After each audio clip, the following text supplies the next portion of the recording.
Boom. Awesome. All right, so where we're picking up today is on page 30, and we're diving into the chapter more about alcoholism. And if you're not excited, fair enough. I am, though, so come join me.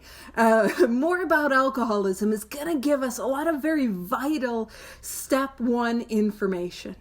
And it's going to really lay down, okay, what does it mean to be an alcoholic? And really to lay down the hopelessness of my alcoholic dilemma, which if you're new here today, or you're just joining us and you're like, oh, I don't know if I signed up for hopelessness. Ugh.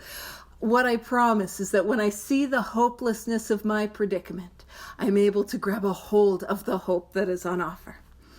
And let's dive in. Page 30, more about alcoholism. Welcome to those who just joined us. So it says, most of us have been unwilling to admit we were real alcoholics. Does that sound familiar? Anyone else here come to the rooms of AA and think I got a little bit of alcoholism? Yeah, I got alcoholism light. So maybe I only need to do some diet AA, or a baby alcoholism. I need infant serving sizes of AA, and I would look for how I'm different. I'm not like you, right? And it goes on to say, no person likes to think he is bodily and mentally different from his fellows. And if you're writing in your book today, right where it says bodily, as in bodily different, what we're talking about is the physical allergy. So what is bodily different about me as an alcoholic? Well, I'll share with you my experience. My experience is I take a drink. And there's something inside of me that happens that doesn't seem to happen to non-alcoholics. The first thing that happens to me is I take a drink and I experience, you know what I mean? I take a drink and it is like I get a solution for life. You see, I take a drink and my shoulders, I was wearing them as earrings, they begin to fall. I take a drink and I am okay. I don't know what happens to most people when they take a drink. I think they just enjoy the sports.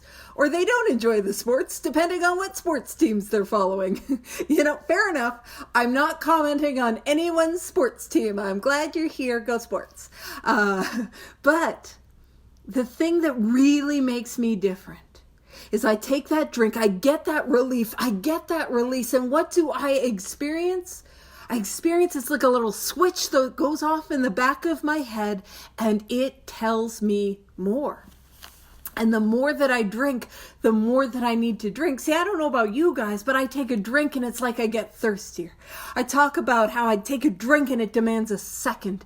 And the second insists on 4. And that 4th drink will not relent until I've had 8. And the 8th drink is screaming at me to have 16. You know what I mean? It's like the more I drink, the stronger that need for the next one gets. So that is what it is to be bodily different from my fellows. How I physically respond once I put alcohol in my system is completely, radically different than non-alcoholics. And then when it says mentally different from our fellows, some of you are like, girl, you mentally different from your fellows. You're a weirdo. Fair, accurate, gonna take that, gonna own it, love it, here for it. But that's not what we're talking about. What we're talking about, and if you're writing in your book, make a little note that we're talking about the mental obsession. And what it means to be mentally different from our fellows is that when I am as sober as I am today, but my illness is untreated, I get a thought in my mind that tells me I can drink again. It tells me this time will be different. Nobody'll ever know. I'll go out for 3 drinks. I'll go out for 3 days. I'll get it back together on Monday. Or Tuesday. I'll get it back together on Tuesday. It looks like, if you've ever had that where it's like, take a drink, take a drink, take a drink, take a drink. And it is this attrition until I finally give in and take a drink. But it also looks like I'm living my life and I got a drink in hand. I got a case of the Suddenlies and I'm like, I almost don't know how it happened. And it also for me looks like, man, if you were feeling the way that I was feeling, you'd have to get drunk anyways. I'm going to kill myself. I might as well take a drink. It looks like nobody cares. Nobody gets me. Y'all don't understand. And I take a drink. And it looks like, man, in AA, they're talking about things like surrender and bottoms. Man, if I go on a real bender, I'll have a real surrender. I just got to get it out of my system. Does that any of that sound a little familiar? Because that is what it means to have the alcoholic mind. And non-alcoholics never experience that.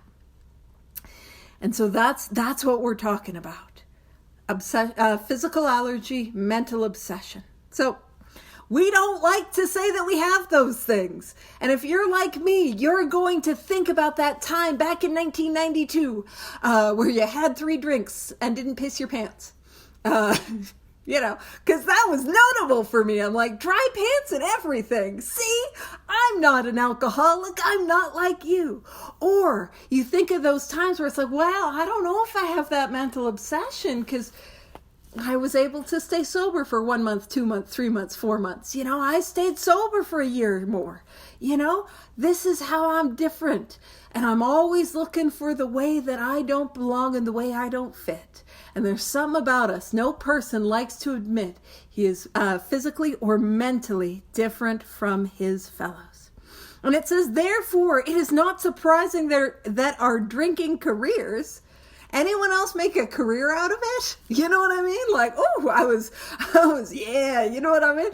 I was climbing that corporate ladder of alcoholism, by which it was a steep slide of decline. I was burning the midnight oil. I was not a 9 to 5. I was talking about that in an earlier Big Book study, and I started singing a little Dolly Parton. So, and I promise, I was real committed to that career. So therefore, it is not surprising that our drinking careers have been characterized by countless vain. To be in vain is to be not successful. Countless not successful attempts to prove that we could drink like other people. Is that my experience? That idea that I tried to drink like a lady. And some of you guys are aware that I have done nothing in my life that has been ladylike. So it is not surprising that I could not drink like a lady. But did I try to control my drinking? And was that in vain? Which is to say, that didn't work. And it says the idea that somehow, someday he will, no worries, we're on page 30. You are more than welcome. Page 30, and we're at the first full paragraph, right near the bottom of it. The idea that somehow, someday he will control and enjoy his drinking is the great obsession of every abnormal drinker. Now, as we go through more about alcoholism, we are going to find a lot of synonyms. I always have to say that carefully because I often say synonym, and then I'm like, cinnamon bun. That sounds delightful. And then I go off on that tangent. Anyone got a Cinnabon near them? Like, let's go. Synonym. So we are going to find words that mean the same thing as the mental obsession. And when it talks about the great obsession, that is a synonym. Dang it! Synonym. I set myself up to fail on that one. It's a synonym that synonym that references the mental obsession. And we can look at our own experience when it says, somehow, someday he will control and enjoy his drinking. Do you guys know what it's like to try to control your drinking? Like maybe you're at a holiday party, or maybe you're at a baby shower. I don't even know if normal people even drink at those. But you're in a situation where you can only have 1 or 2 drinks. And if you know what I'm talking about, you know what I'm talking about. Where you have 1 or 2 drinks, and everything in you is just trying to hold on until you can go home and drink how you want to drink. You know what I mean? If I am controlling it, I am not enjoying it. And here is my experience. If I'm enjoying it, there is no control. There might not be shoes either. I lost those and I don't know where. If I am drinking, I am drinking. You know what I'm saying? Does that sound familiar? But it's this obsession that's this time I'll drink like a lady. No, this time I'll have control. This time I will be responsible. I'm glad Howard's here. He is the picture of the ideal man, the sort of chap that Kathy's going to be doing a big book study, and we were prepping her for 2 Wives, and we were at that part. I'm like, oh, we got to get a picture of Howard in his nightcap for it. Just love it. So that idea of control and enjoy. And if I have the ability to control it, I'm not enjoying it. And if I'm enjoying it, I'm not controlling it. But I have a mind that will tell me, no, this time I can. No, this time I'll drink like a lady. No, this time I'll be responsible. And I can't. And it says the persistence of this illusion. And if you're making notes, you can make a note that the illusion, we're pointing to the mental obsession. That is what the illusion is. The persistence of this illusion is astonishing. The illusion is that I can drink and I won't. And sometimes it's not even I'll control it. Sometimes it's like I don't care about the consequences. Or sometimes it's I'll avoid the consequences. Anyone here ever, instead of giving up drinking, you gave up driving? Anyone here ever done that? You know what I mean? Yeah, you guys know. Do you know that non-alcoholics don't have to consider that as an option? You know? So the persistence of this illusion, the mental obsession is astonishing. It's mind-boggling that we would continue to go back to it despite the mounting evidence that it is destroying our lives. This is important. Many pursue it into, and I always want to emphasize into, the gates of insanity or death. I don't know about you. I think I'm an up to sort of alcoholic. You know what I mean? Everything in me tells me I am going to be an up to sort of gal, that I will drink until I get to the place where it's bad, but I'm going to stop before I go insane or die. Do you know what I mean? I don't think I'm going to get that bad. But the reality is, if I have alcoholism, I am going into the gates of insanity or death.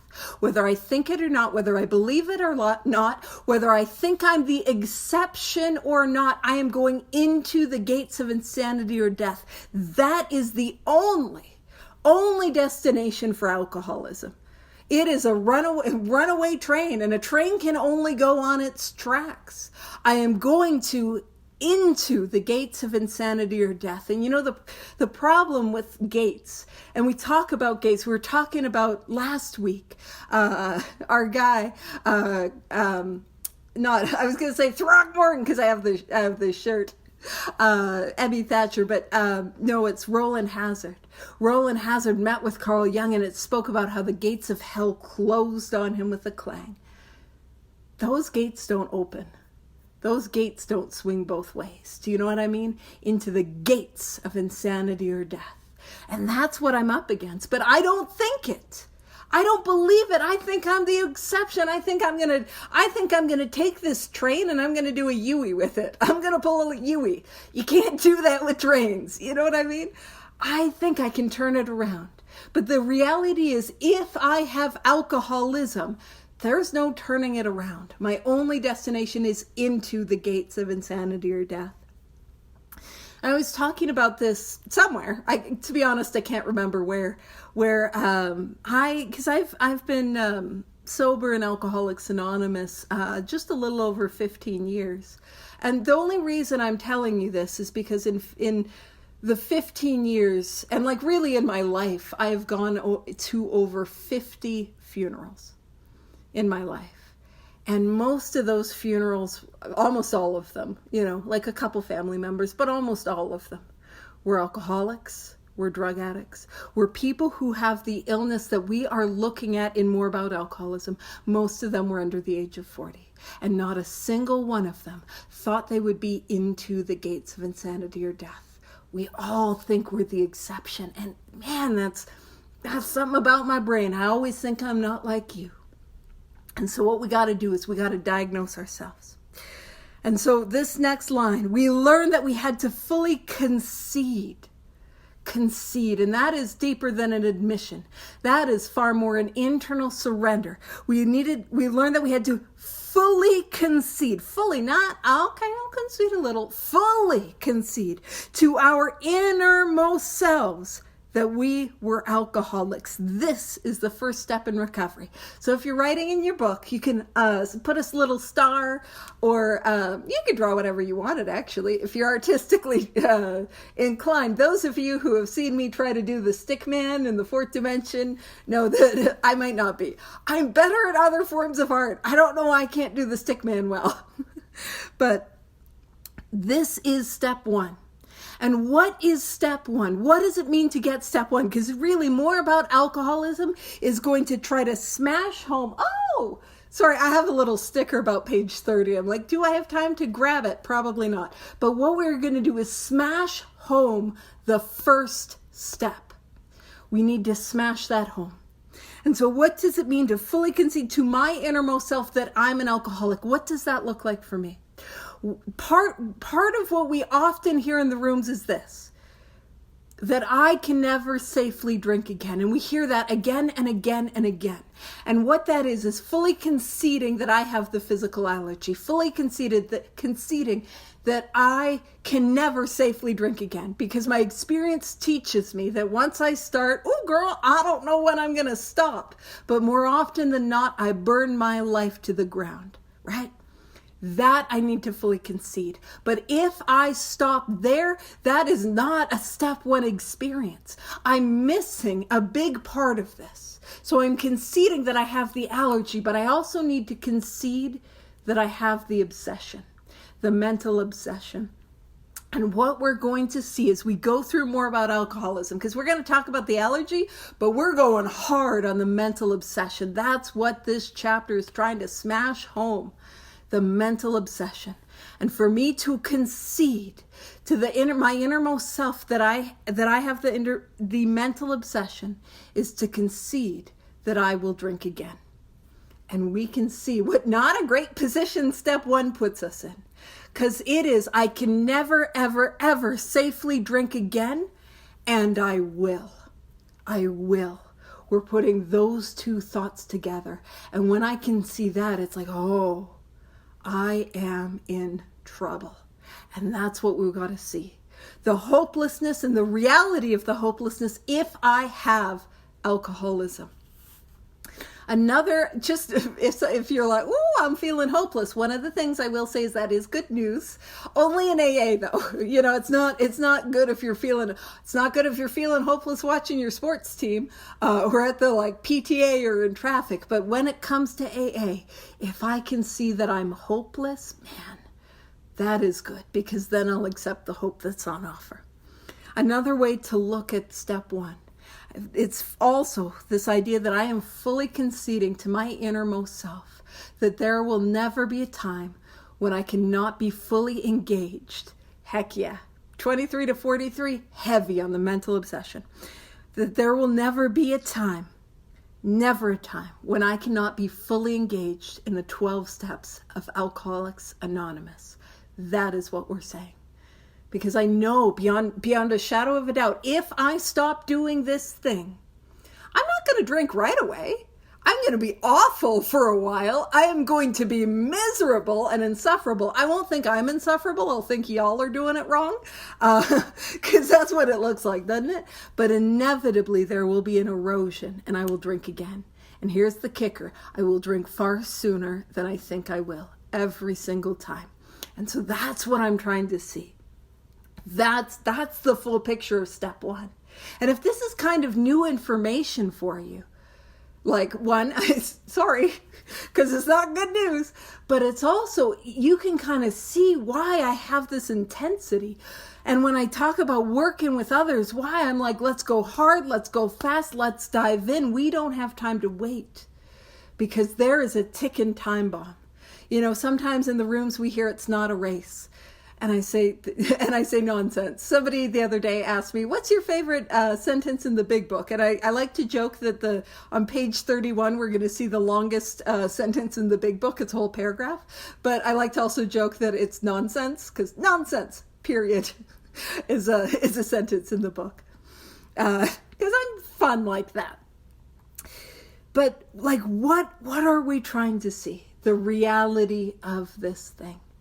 And if I see the reality, I'll grab a hold of the hope that is on offer. So it goes on to say the delusion. Now that word delusion is another synonym for the mental obsession. The delusion that we are like other people, or presently maybe, has to be smashed. I'm seeing if I can find it real quick. No, I don't got it. Oh, I got it. I made a little sticker that says delusion smashers. Yeah. That's what I do when I have spare time. I don't have a lot of it, and that's how I spend it. Ooh. But that's what we're trying to do. Smash the delusion that I might be like non-alcoholics, that I might have control over the amount that I drink, and I might have choice, which is to say I don't have the mental obsession. We're trying to smash that home to those who have alcoholism. My friend Terry, I do a big book study with him on Friday, and I've been talking about this a lot lately. He describes this as a book of mirrors. And what I'm not going to do is I'm not going to beat anyone's head over the head with it. I did get a cover copy though, but it's falling apart. So, I mean, I don't want to damage it by hurting anyone. Also, I live this way of life. I'd have to make an amends, and that's a whole lot of trouble. But this is a book of mirrors. And what I want to do is I want to have a look at the information contained in this book, and I want to see, does this match my experience? That's what I want to do. And as we're doing it more about alcoholism, I want to see, does it match my experience with alcohol? Does it match my experience with alcoholism? But as we dive into some of the later chapters, I want to see, does it match my experience with the spiritual awakening? Are the promises coming true in my life? And if not, I have to match my experience up with, am I taking the directions as outlined in this book? So it goes on to say, we alcoholics are like men and women who have lost the ability to control our drinking. And a little note is when we talk about control, we're talking about the allergy. The allergy. I don't have the ability to control the amount that I take. And it says, we know that no real alcoholic ever recovers control. So no real alcoholic has the ability to get control again and drink like a lady with dry pants in both their shoes. And it says, and this is I want to point out, the book is not expecting perfection. Alcoholics Anonymous, the book Alcoholics Anonymous, man, it meets me where I'm at and takes me where I need to go. Because the next line says, all of us felt at times that we were regaining control, but such intervals, usually brief, were inevitably, that means always, followed by still less control, which led in time to pitiful and incomprehensible demoralization. And so I'll explain what pitiful and incomprehensible demoralization means, but I might not need to. Some of you guys will be like, oh, I know. I might not know what that means, but I know what that means. But what it's saying is, have you ever had a relapse that started where you had 2 drinks and you got away with it? The next day you had 2-3 drinks and you got away with it. But very quickly, the inevitable train of alcoholism smokes us, and we're drinking more than we were drinking before, and we're doing things we never wanted to do. Has that been my experience? Because that is the book meeting us where we're at, meeting us with our no, I'm not like you, Paige. There was that time, that relapse, I started by just having 3 drinks. And then I had 3 drinks, and then I had 3 drinks, and I did that for a week or 2, and then the train hit. That's what we're trying to see. And when it talks about which led in time, so those intervals, usually brief, I wasn't controlling it for very long, were followed by which led in time to pitiful and incomprehensible demoralization. You know that feeling when you come to the morning after and you are filled with self-hatred and self-pity. And I can't believe I did it again. And I thank goodness I didn't have a cell phone when I was drinking. But like I can imagine what it's like to be like, oh, I don't want to have a look at you know what I mean? Those feelings, like I want to push those dark feelings and those memories far inside myself. I don't want to have a look at them. And I'm so ashamed at who I am and who I've become. And I'm beginning to come to the end of myself. Does that sound at any point in our lives familiar? Have we ever gotten there? And I feel like if we're hanging out with me on a Wednesday, probably. Otherwise, you do other things. I don't know what they are because clearly I don't have hobbies. But y'all who do have hobbies will be doing your hobbies, And it says, we are convinced to a man. Now, the expression to a man means without exception. So we are convinced without exception that alcoholics of our type are in the grip of a progressive illness. So that this thing is progressing, which is to say getting worse. It says over any considerable period, we get worse, never better. So if I look at the totality of my life, was it getting worse over time? Was I crossing lines in the sand I said I would never cross? And were I then crossing other lines that seemed incomprehensible to even approach? And you can see it if you're somebody who's been in and out of Alcoholics Anonymous, or you're working with people who have been in and out, where somebody comes to and they swear off and they come to AA and maybe they're able to get a year sober and not do too much, hang out in the rooms, do the service. And that's wonderful, by the way. And then they drink again after a year. And then they get right back and they come back and maybe they make 6 months, maybe even 9 months, and they drink again. And then they make it 3 months. But then they're in this cycle where 3 months drink, 3 months drink, 3 months drink, and then it's 2 months, then it's 30 days. And, the sprees are getting longer as the periods of sobriety are getting shorter. And then you get to that place where it's like, I can't even stay sober a week. Do you know what I mean? And we can look at that. Has that been some of my experience? And maybe we haven't had a whole lot of attempts at stopping. But has our experience been that it has gotten worse? And here's something that I want to point out. Now, this, I am going to be clear, is an opinion. It is an opinion. So feel free to disregard. Feel free to mute me for however long this tangent lasts. But what I believe is that it is progressive whether I am drinking or not. And I know this to be true. So this part, it might not be the opinion, because if you've ever seen somebody who had long-term sobriety relapse, it gets bad quickly. There was a gentleman that I knew, and it was interesting. Before he relapsed, I was about to ask him to be my sponsor because I needed a new sponsor at the time. And I liked the way that he carried himself. And he relapsed. And he had, at the time, I would say probably around like 15, years sober. And he relapsed. And this was a man that I was considering asking to be a sponsor. This was a man who was like a good man, a kind man, a lovely man. And in very short order, he became the homeless gentleman in the meeting who was intoxicated, yelling and scaring newcomers. Very, very, very quickly. And it was heartbreaking. He's now sober again, and I think it's been about 3 or 4 years. Actually, maybe a little longer. He might have like 5 years. I'm not sure, but he's sober again, which is miraculous. But to see how bad it gets even after a period of sobriety. Now, this is my opinion. My opinion, and to be fair, it's based on like my experience, but I'm a small sample size. I'm just a drunk. But my experience is, I believe it's not just progressive in the sense of if I don't take a drink for 30 years, it's going to get bad. Once I take that drink 30 years later, we'll see that in the story of the man of 30. But I also feel like, and for those of us who've been sober a little while, you can let me know if this is your experience. My experience is I can't get away with the actions I was taking at 1 year sober. You know what I mean? I need to grow my spiritual awakening. Do you know what I'm saying? Like, and I look back and I was like, man, at a year sober, I was, and even 4 years sober, 5 years sober, I was living in some resentments. I was living in some fears that I could not get away with living in today.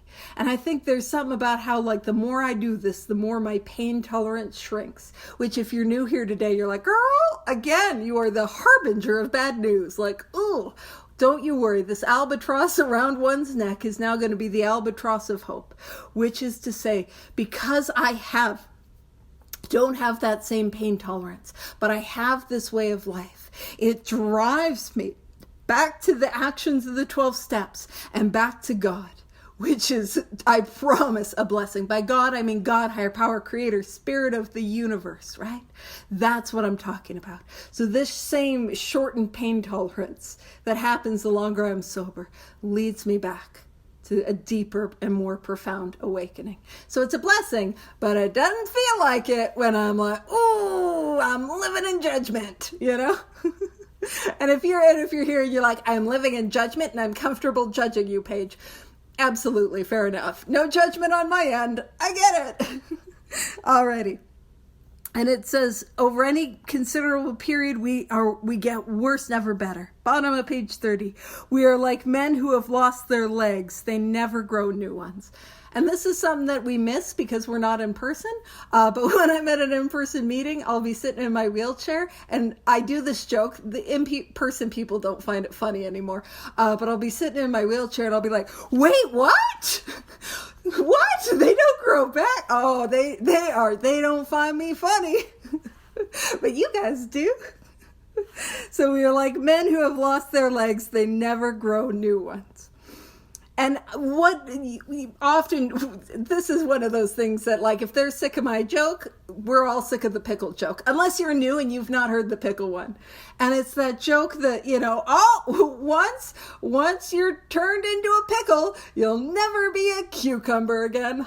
And if you've been around a little while, it's like, oh, you know, but it is helpful to understand that once I am at this place where I have this illness, there is no going back.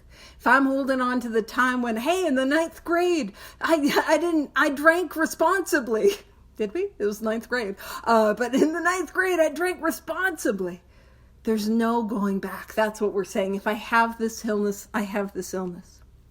And it says, neither does there appear to be any kind of treatment which will make alcoholics of our kind like other men.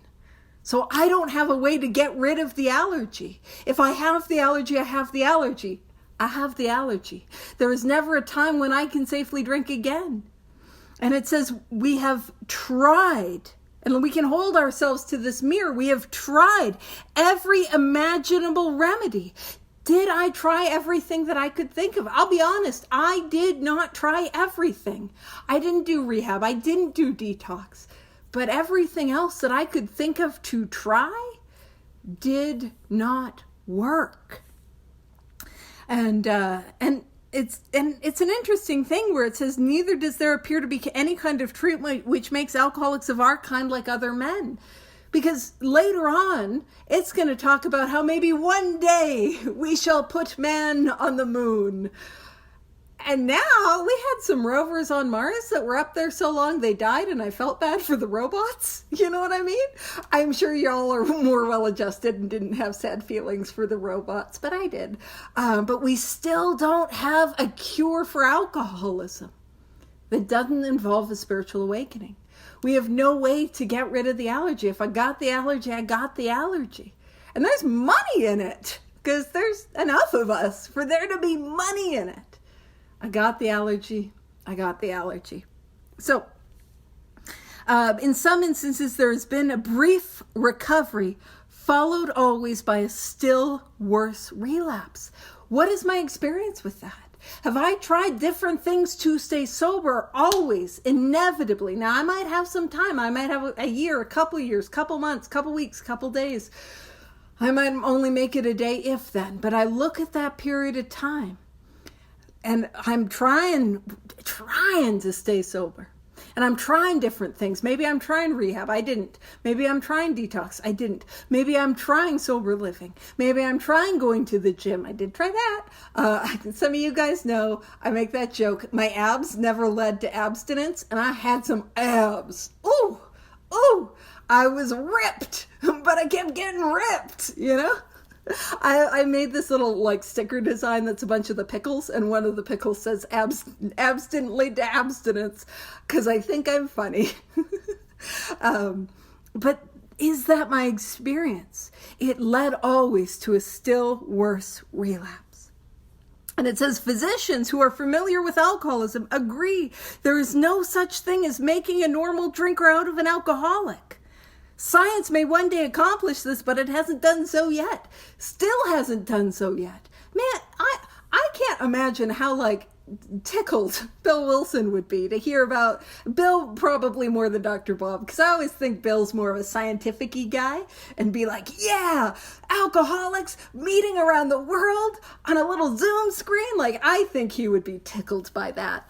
Now that's my opinion. We'll take it up with the history husbands, whether it's true or not. But like, we're here meeting around the world at the same time where we can see each other. And we still don't have a cure for alcoholism that does not involve a spiritual awakening. So even today, with the world in our pocket, we still don't have a cure. And it says, despite all we can say, many who are real alcoholic are not going to believe that they are in that class. So many of us who are alcoholics are like, no, I can see why you need to do all that work, Paige. I'm not like you, right? And it says, by every form of self-deception and experimentation. And what we're pointing to again is that idea of the mental obsession, where I'm not able to see the reality, the truth that I can't drink successfully, but I'm running experiments trying to prove that somehow I can do it. And it says, by every form of self-deception and experimentation, they will try to prove themselves exceptions to the rule. The rule is, if I have the physical allergy, I have the physical allergy. And if I have tried to stay sober on my own power and failed, man, I am hopeless. And what it's saying is people like us will do everything to be like, no, I'm not like you. No. I know I have like a little bit of the allergy, but no. And I know that I have examples, but no, if you don't understand, if only my spouse would have just done this, or the treatment center done that, or you know what I mean? I just need to this and this and this, and I'm looking for all the ways I'm different. And it says, if anyone who is showing the inability to control his drinking, so the physical allergy, can do the right about face and drink like a gentleman, our hats are off to him. Drink like a lady, pinkies up. You know, if it's like, okay, if you can do it, great. Heaven knows we have tried hard and long enough to drink like other people. Our experience is that we can't. We can hold up our experience to that light. Now it says, here are some of the methods we tried. Now this is the longest sentence in the big book. And so this was one of the ones that's like, what's your favorite sentence in the big book? Here are some of the methods we tried, blah, blah, blah, blah, blah. And so let's hold this to the light of our own experience. Did I do these things? And what's really interesting as we go through this paragraph, we're going to see at first us trying to control the allergy. And then we're going to see that not working, and us try to use some power and control against the mental obsession. And let's have a look. Drinking beer only. Anyone ever tried just drinking beer? Yeah, you know what's up. Dr. Bob did this whole, the beer experiment. He's like, nobody ever got drunk on beer. It didn't end well. He got bloated, and then he realized, actually, those of you who tried the beer experiment, as Dr. Bob called it, he was like, nobody ever got drunk. Yeah, this is my best thinking, which got us here. Welcome. Glad you're here. But Dr. Bob, he had this experience where he's like, I'm going to do the beer experiment. And in it, like, yeah, he got it bloated. He was just as drunk. And he realized that if you smell if you smell beer on my breath, you're just going to think I'm boozy already. So I can drink the hard stuff. Does that sound familiar to anyone? And does that sound a little like the allergy, that I'm just sticking to beer And then, they're not going to notice. I can switch to the harder liquor. So, drinking beer only. Anyone here ever tried limiting the number of drinks? I'm only going to have a 6-pack. I'm only going to have 3 drinks. Yeah. Didn't work, right? Anyone here ever tried never drinking alone? I'm going to do some social drinking. If I drink with other people, I'm going to have to be responsible. Now, keep in mind the other people I was drinking with were also behind the dumpster. So we didn't get too far on that one. And I'll be honest with you, I preferred to drink alone because there was nobody to kind of get in my way. You know what I mean? So, but did we try never drinking alone? Did we try never drinking in the morning? Did we try that? And did that not work? And it says never having it in the house. Okay, I'm only going to drink if I go out somewhere. Now, keep in mind with all these things, because it's going to say we can increase the list ad infinitum, we can swap it. Like drinking beer only, did we try sticking just to hard liquor to see if that would be different? Did we try, limiting the number of drinks? Did we try drinking alone? Did we try, do we try like, okay, I can't drink out at bars or clubs. I'm going to try drinking at home, right? Did I try these things and did they not work? And it says never drinking during business hours. I'm going to stay sober on the job. How did that work? And it says drinking only at parties. I want to make the joke, whoopee parties. Some of you big book nerds know what I'm talking about, whoopee parties. But drinking only at parties. And it says switching from scotch to brandy. Did I ever switch what I was drinking? And for those of us who have partaken in some of the non-conference approved drugs, did we try substituting drinking for drugs? And only to be like, whoop, back to drinking, Did I try any of that? It says drinking only natural wines. They have antioxidants. How could that hurt me, Oh, it's fine. It says agreeing to resign if ever drunk on the job. Okay, if I'm ever, by the way, not drinking on the job, drunk on the job, agree. If I ever get drunk on the job, I'll quit. And now what we're seeing is us beginning to look at some of the swearing off, taking a trip, not taking a trip. So no, I won't go with you to Cabo. That's gonna get me in trouble. Or I'm going to go to a retreat, or I'm going to, I'm so stressed out. I got to go somewhere relaxing. You know what I'm saying? I'm looking for all those ways that I'm trying to control it and to stay away from it.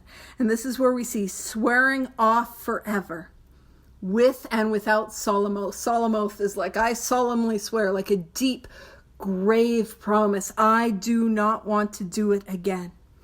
Have I tried swearing off? And then it says, taking more physical exercise. Did we get the abs?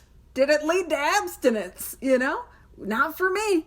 Then it says reading inspirational books. Did I grab a hold of self-help books? Maybe books on drinking. Maybe, did I try some of that? Maybe did I try just going to meetings? Did I ever try just going to meetings? Because it's inspirational, it's hopeful, it feels good. I'm pro meetings. I'm not anti meetings, but it's not a solution for alcoholism. It says going to health farms and sanitariums. Think not emergency rooms. Think rehabs. Think detoxes. Think sober living. Think even long-terms and psychiatric stays. Have I ever done those? And then it says accepting voluntary commitment to asylums. And that, again, psych wards, emergency rooms, where it's starting to get really, really bad. Did I ever end up in jail or in any sort of institution, an institution that I'm talking about when we talk about a commitment to asylums? We are on page 31 and we're at the almost very bottom of the page. And welcome. I'm glad you guys are here. Absolutely. Is that my experience? Now, an institution of the sort that would be comparable to an asylum, because asylums were not good places back in the day. An asylum would be any place where you go in, but the door is locked and they tell you when to go to bed. Do you know what I mean? An institution is any place where they tell you to go to bed and then make your bed in the morning. That's an institution. But the real institution. Scary. What's that? They're really scary. They're very scary. Yes, they were really scary back in the day. Yeah, there's if you're wanting for some morbid reflection about what institutions look like, there was a famous documentary about the horrors of institutions in the United States, and it was called the Titicut Follies. I might not be pronouncing the name correctly, but it was a documentary crew that went into this asylum to I don't even know if they were trying to investigate it, but everyone was showing off what they were doing, and it was so dark and so, yeah. But I mean, that's the thing, that's where it's getting. Now, we don't have asylums in that same context today, but what we see is we're going to places we never wanted to go, ending up in situations we never wanted to end up in. And we go from, I'm just going to drink beer, to, I can't believe I'm in a psychiatric facility. I can't believe I ended up here. Do you know what I mean? That's what we're seeing, is this progression. And so if you're here today and you're thinking like, okay, well, I've done a little bit of swearing off and I tried going to the gym. If I have alcoholism, the inevitable is inevitable. The train is going to go to the station. I am going to end up at some of these places I don't want to end up in, even if I think I am the exception, not the rule. And it says we could increase the list ad infinitum, which means we could keep going, and we can list all the things that we tried. And some of the things that I tried was the geographic. I moved down to Lethbridge. I don't know if we have any of the Calgarians on tonight. The people who would know what Lethbridge is. Yeah, Liz, you know what's up. So Liz knows Lethbridge is just windy, but I'm just as alcoholic there in the windy place of Lethbridge, you know. I tried getting into a relationship. Well, actually, to quit drinking, I tried getting out of that relationship, and then back in, and then back out, and then back in, and then back out. Sound familiar? You know, we can look, and I did, and there's nothing wrong with, I mean, that was not healthy, but there's nothing wrong with some of these things. I tried doctors, I tried psychologists, I tried psychiatrists, I tried therapy, I tried counseling. I even ended up at church a couple times. Even though I'm not a religious person, I ended up there. You know, all these things. And it was not enough. It was not enough. Is that my experience? And I didn't try everything, but what I tried did not work. It goes on to say, we do not like to pronounce any individual as alcoholic. Says we don't like to, doesn't mean we're not good at it. You know what I'm saying? It's like, we got a pretty good gauge with each other. We know, we can see it. But we don't like to pronounce and say, yep, you're an alcoholic. But you can quickly diagnose yourself. And so Alcoholics Anonymous is all about self-diagnosis. I got to give you what the book is, I'm helping. I got to give you what the diagnostic criteria is, but let's hold our experience up to that light. So we get to diagnose ourselves. And why is it we diagnose ourselves? Why can't we just have a doctor tell us? Well, we probably did. Many of us probably had doctors or psychiatrists that did. I need to concede to my innermost self. I'm the one that needs to be convinced. It doesn't matter what my family thinks. It doesn't matter what my loved one thinks. It doesn't matter what my job thinks or my doctor thinks. It matters what I can see about the truth about my experience. That's what matters. And so this is, if for those that are like, Paige, I did a whole talk. Howard was away, and I stepped in at his big book study, and I did a whole big book bounce around. And I really wanted him to put this title on the poster. The big book bounce around was Ineffable McSmeffable. It's weird he didn't put it on the poster, although he did ask me how to spell it, which I just said, do your best. The thrust of that talk, or that big book bounce around, was about the experiential nature of Alcoholics Anonymous. Alcoholics Anonymous is not about what I think or what I believe or the opinions that I have. It is about what I experience. And there is an experiential nature to Alcoholics Anonymous, but there's also an experiential nature of alcoholism. And so if I want to have if I'm not sure if I'm an alcoholic, this is the first experiment that I can try to have an experience to diagnose whether for myself if I am an alcoholic or not. So it says, step over to the nearest bar room and try some controlled drinking. Try to drink and stop abruptly. Now I'm going to quantify this drink and stop abruptly. Because if you are like me, you're already thinking about workarounds, you know? Drink and stop abruptly. Marty Mann, who was the first woman who had credited first woman to have sobriety in Alcoholics Anonymous. I can't remember if she said it was the 3-drink rule or the 4-drink rule. But go to the bar and have 3 drinks, and stop for a full 24 hours. That's what it's saying. Try to drink and stop abruptly. Because if you're like me, you're talking about stop abruptly when I go to the washroom and I break the seal, and then maybe get into some non-conference approved dry goods. You know what I mean? The bathroom, and yeah, I stopped abruptly. I stopped abruptly for a good 20 minutes. All right, here we go. I'm going to try it more than once, you know? But 3 drinks and stop for a 24-hour period. And it says, try it more than once. It will not take long for you to decide if you are honest with yourself about it. So what are we trying to test? In that moment, we're trying to test, do I have the physical allergy? That's what we're trying to test. Do I have that? And it says, it will not take long for you to decide if you're honest with yourself about it. It may be worth a bad case of jitters if you get full knowledge of your condition. Now, I have been doing this for a little while, more than a little, but I've been doing this, and I take sponsees through. I like to take them through line by line, and even when I do big book studies, at no point have I ever had anyone top of 32. I'm like, okay, that is the first thing that you can do if you're not sure if you're an alcoholic. I've never had anyone say, okay, I'm just gonna go try that. Never. Do you know why? Because at this point, everyone is like, oh, I don't need to do that. I know beyond a shadow of a doubt what will happen. At this point, I know that that's not going to go well. I know that it is going to lead to pain, to suffering, humiliation, and degradation. But not every sponsee that I work with stays sober. Not everyone who comes to a big book study that I do stays sober.